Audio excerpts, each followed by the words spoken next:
Iero mana koru koni. Ok korwa. You are not getting me. Interest mari mar jomomiyo. Iwinjo because I've asked Kenyans, miya urombulu tok gi miya, koro tiende ni jomoko ka be jomo represent interest gi, be odhio negotiate nigi. Okay. Akiani winja maber. Okay. Kech an, ebro kasa moro Murang'a omiya ombulu, gi piny Luo miya, gi Waluya. Koro maka joga te. Koro in president mar piny te. Karo ki winjo. Ma wawuoye first scenario ni adhi rango presidency to kayudo kora loso coalition. All right.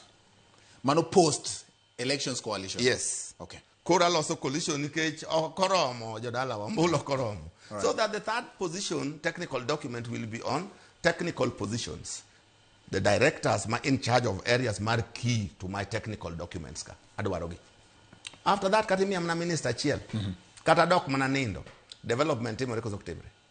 Nikech wa review every 6 months. Wa review budget into begiwa mana kwayo kanitie. Tokine un kano seket nu ministers ariyo kata dek to bas one give me one serikal. That one, it does not help the people. Onyango, the alternative machielo koro eni ka giyiera as president. Yes.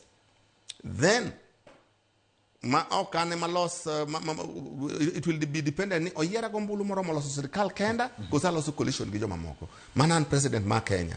But I must recognize in communities mosebedo okoma power madwaro gima dongere dendo ni affirmative action. Okay. Oganda Luo dwaro affirmative action woodman. 60 years okoma serikal mainstream government owewa kawadhier.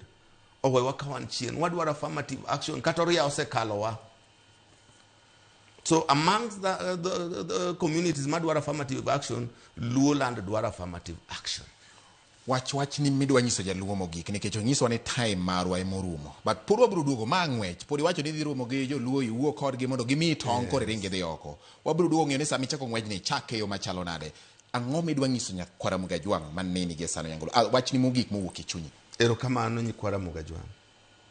Awuok oko kendo adwa chako wuodhni. An gi geno ni ka uriwa lwedo tanyale. Kata abed matek malich manade koganda na onge toka to kanyal. To ka un toka tanyalo. To kik wawegi manotimore thurwa ni chak timre ni Oloo chung' ten ng'ata chiel. Ma ochalo wang' motho, ma chieng' motho to Luo ywak malonyre duk. Ka yawuotwa nitie ariyo kata adek mabe nyalo. Gibe wakogi akowa wuoth. Kik wariembgi, kik wagogi. Wabed mariek kaka ogendni kariek. Neno ka gioro ji ariyo ji adek. To ng'ata chiel moyudo no jomodong' be pod mna yawuotgi. Wabed uru jomariek wang'ni. Namba 1. Mar 2, wateme uru tieko lweny ma waneno mar gunizum kata vijana magoji. An Onyango Oloo abiro gi party miluongo ni FOP, Freedom and Opportunity Party.